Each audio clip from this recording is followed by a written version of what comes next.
Hello everyone, it's Miss Hodgson. Well, I am so excited about today's video. It's so special. My brilliant friend Ben has written a collection of brand new nonsense poems, especially for you.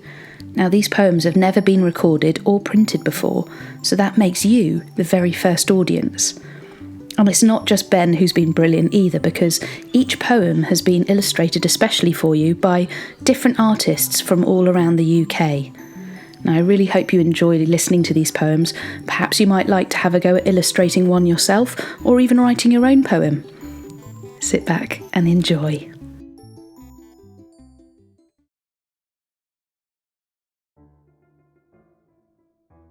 Arthur, who complained too much and had a second shower. Some folks will never be happy. A fact I learnt later than most. At a hotel over breakfast, and I'd started eating my toast. There was a visitor staying, a fellow called Arthur Caldrain, and since his arrival last night, all Arthur had done was complain. His taxi had gone the long way. On his bed the mattress was soft. When asked if there was a problem, Arthur had half-heartedly scoffed.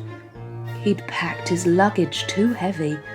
The shower ran hot, then too cold. The staff did their best to placate and made changes when they were told. I chalked all these things up to travel, as journeys can mess with your head. But complaining started again as soon as he got out of bed. He terrorised staff with demands, asked for things way, way beyond reason. The concierge looked at me weeping. "He's staying here for the season." At last he came down to breakfast, though his moaning didn't abate, and though he got what he ordered, he just groaned and looked at his plate. When asked by the hotel's waiter what on earth had gone wrong this time, Arthur looked at his water glass. "I wanted sliced lemon, not lime." The waiter went to replace it and put it down on the table. He turned then to leave, but Arthur caught him before he was able. "There's not enough lemon in there," was what Arthur rudely had said. Quite justified, the waiter sighed and emptied the glass on his head. Arthur was shocked. I was laughing, for none of his problems were real, and at this soggy comeuppance turned my focus back to my meal. And as Arthur sat there sodden, the thing I learnt from this chappie, though you might bend over backwards, some folks will never be happy.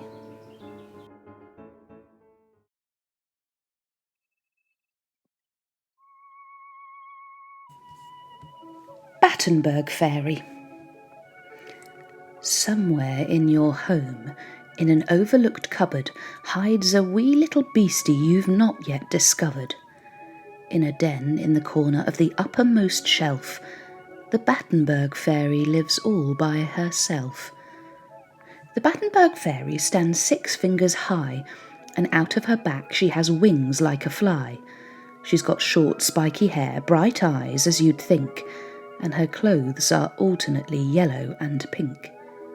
But she's not some fairy who dances round flowers. Her nose is all crooked, and her face always glowers. Her pale lips are thin, and just underneath a fine little row of sharp-pointed teeth. At night, when all of the house is asleep, she wakes and gets to her beetle-like feet. Out of her cupboard she jumps as she titters, and over the counters she cackles and skitters. She goes to the fridge and opens the door and leaps to the 3rd shelf straight from the floor. She dances on food right there in the cold, and where her foot touches starts to grow mould. Green little spots and white bits all hairy, that is the spell of the Battenberg Fairy. She plays with the milk which curdles all lumpy, the skins of the peppers wilt and go bumpy, and the trout on a plate, in the exact spot that she places her foot, the fish starts to rot. From out of the fridge to the table jumps down. She lands on bananas that starts to go brown. And then a madness starts to consume her. She dances fandango atop a satsuma. Her tangerine dance floor starts to turn blue, and the fruit in the fruit bowl starts to go too. She plays with the flies, but won't know she's done till her dance is disturbed by the first light of sun. For at dawn's early light she beats a retreat, with fast flapping wings and small jumping feet. Straight back to her shelf to go rest her eyes, she curls up to sleep in a magic disguise. And if you went looking, I'd forgive your mistake, for all you would find was a Battenberg cake.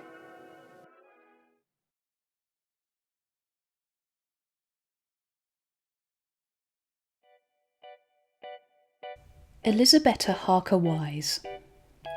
Elisabetta Hakawise would never ever modernise.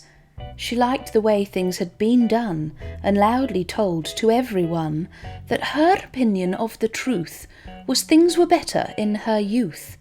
The good old days, she used to say, were much more simple than today.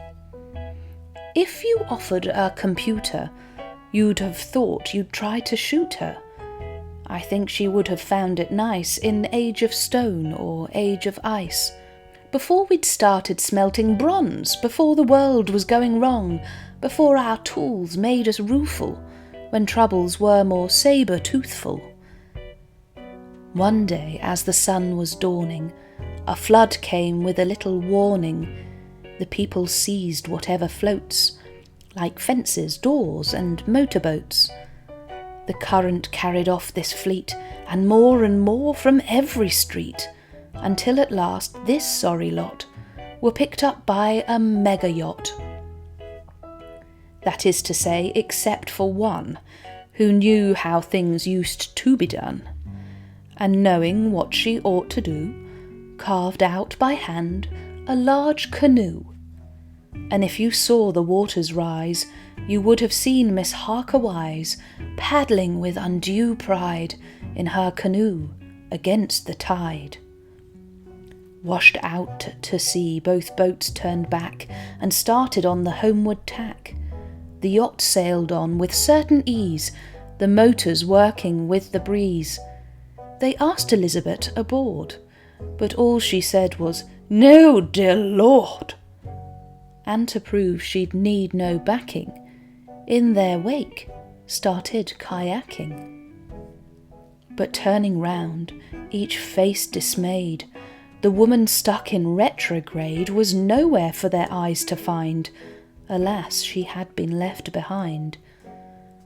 So recall Elisabetta, and make sure you don't regret a watery fate amid the kelp, because you'd not use modern help.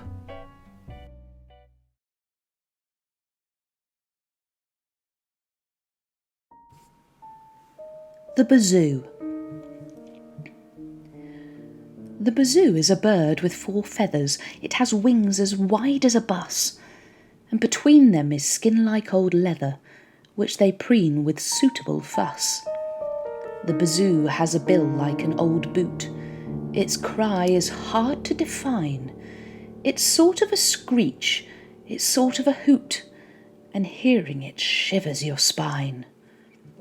Although it's lucky for us, the bazoo is almost unspeakably rare. In all of my life, I've just heard of 2 who roost every night on a chair.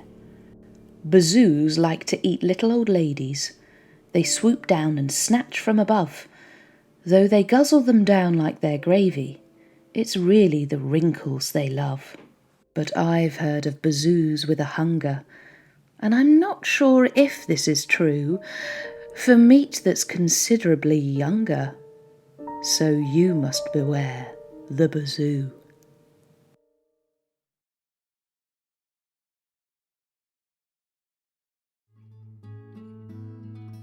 Joshua Waite, who slouched and was eaten by a fish. Can you recall Joshua Waite, who'd never ever stand up straight? He was a boy, like boys, you know, but always kept his shoulders low. If running round or on the couch, young Joshua would always slouch. One day Mum said, "It's about time to have a doctor check his spine." To find out the malefactor, They met with a chiropractor. This doctor knew a special trick to make Joshua's spine go click. She tried her best. She went chartreuse, but what she did was little use.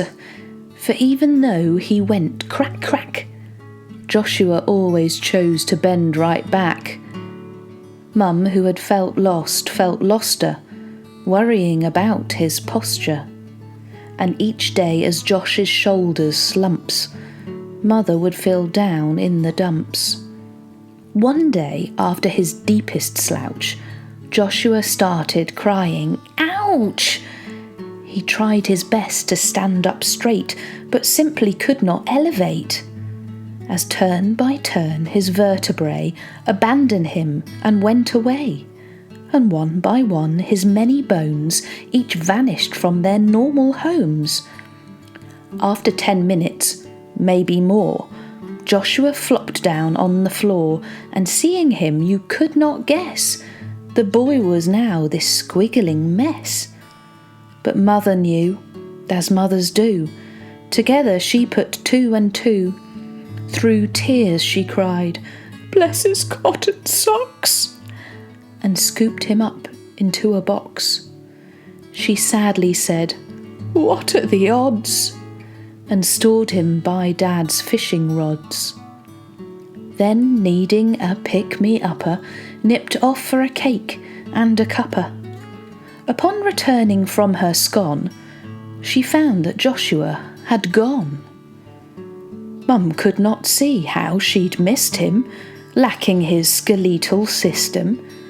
She searched the house, she'd made a tip, and Dad came back from his fishing trip. And hurriedly Mum then explained, as Dad's expression grew quite pained. Said Father, who was red of face, "I've used our son to catch a place, for when I saw inside the tub, I thought it was a massive grub. So stand up tall, lest you may turn into a spineless wriggling worm." That's what befell Joshua Waite, who ended up as fishing bait.